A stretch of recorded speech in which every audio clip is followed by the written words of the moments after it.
श्रीमद् भागवतम को स्वयं भगवान श्री कृष्ण का साहित्यिक अवतार कहा गया है। यह भागवत पुराण सुखदेव गोस्वामी जी ने परीक्षित महाराज को सुनाया। परीक्षित महाराज के पास केवल 7 दिन का समय था। सोचिए, जब मृत्यु सामने खड़ी हो तब उन्होंने क्या किया।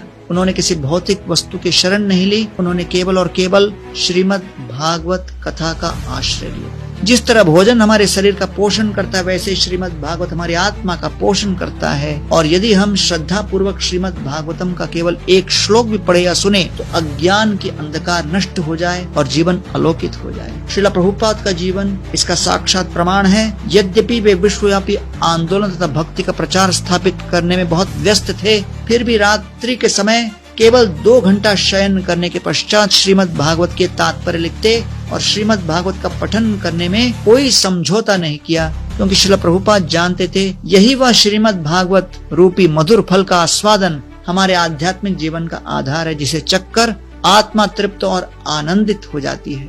श्रीन्वत श्रद्धया नित्यम गृणतश्च स्वतेष्टितम् कालेन नाति दीर्घेन भगवान विशते हृदि। तो महाराज परीक्षित कहते हैं, श्रीमद् भागवत का पठन किस प्रकार करना चाहिए। श्रद्धया, श्रद्धा के साथ, नित्यम, प्रतिदिन, स्वचेष्टितम, चेष्टा करके। और जब इस तरह हम पठन करेंगे, अध्ययन करेंगे, श्रवण करेंगे, उसका परिणाम क्या होगा। कालेन न अति दीर्घेन, बहुत ही शीघ्र, भगवान विशते हृदि, भगवान आपके हृदय में प्रकट होंगे। इस भद्र पूर्णिमा पर हम प्रयास करें कि अधिक से अधिक भक्तों में श्रीमद् भागवत का वितरण करें। उन्हें प्रेरित करें कि वे श्रीमद् भागवत का आश्रय लें, श्रीमद् भागवतम का पठन करें, श्रवण करें। और इसी तरह हम अपने आध्यात्मिक जीवन में प्रगति करते हुए श्री कृष्ण के चरण कमलों को प्राप्त कर सकें।